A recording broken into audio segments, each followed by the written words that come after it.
When celebrity chef Maneet Chauhan began her culinary career, she thought she'd work as a pastry chef until she realized what a gross misconception the world had of Indian food. And I think that's where my entire journey shifted. now, 20 years later, Many people will recognize her from her work on the Food Network. She's been a judge on Chopped forever, and she does a lot of different shows with them. it's a career that's seen her grind her way to the top. She started at a family restaurant in New Jersey, later joining top restaurants in Chicago and New York, before building her own Food Network in Nashville, where she's had to figure out How do you bring global flavors to a very mainstream American market? What does that look like? Why do you do it? What are the challenges? It's a question we'll explore today on this episode of Menu Master Spotlight. I'm Diana Blash, joined by food writer Stacey Bayless. Let's put Maneet under the lights.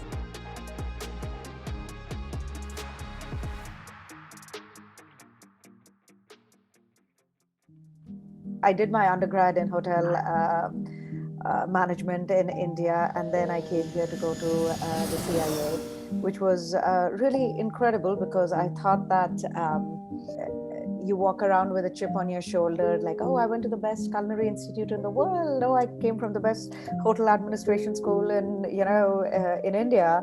And then there is a dose of reality because I had the toughest time getting anybody to sponsor my paperwork, even though I graduated on top of my class.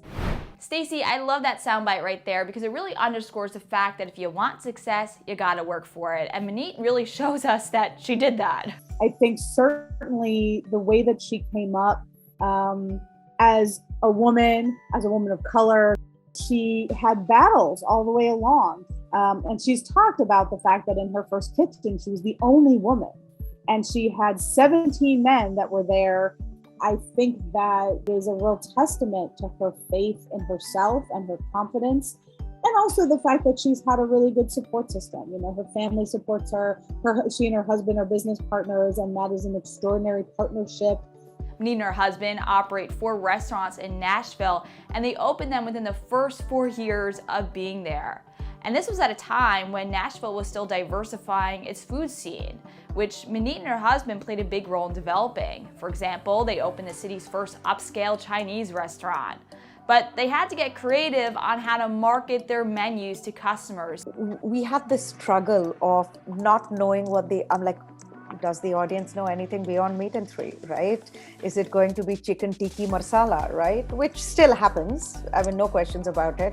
And I literally tell my team members, I said, next time somebody says that, give them a grilled piece of chicken, put masala sauce and a tiki umbrella and send it out. But that being said, thank God I'm surrounded by smarter people than me. She really, really focused on how she could put together menus with her team that were balanced with things that would feel familiar. She talked about the whole idea of calling something nachos, which is essentially a chop. So you look at everything Maneet has built today, the restaurants, the cookbooks, the TV shows, all of this success at a time when the restaurant industry is still as a whole reeling from the pandemic. I really think a lot of her success, certainly through the pandemic, was because she pivoted really fast because she's so media savvy to doing these great online videos and cooking demos. So let's start off with making. When you do that, you build that sense of a relationship with someone. And so when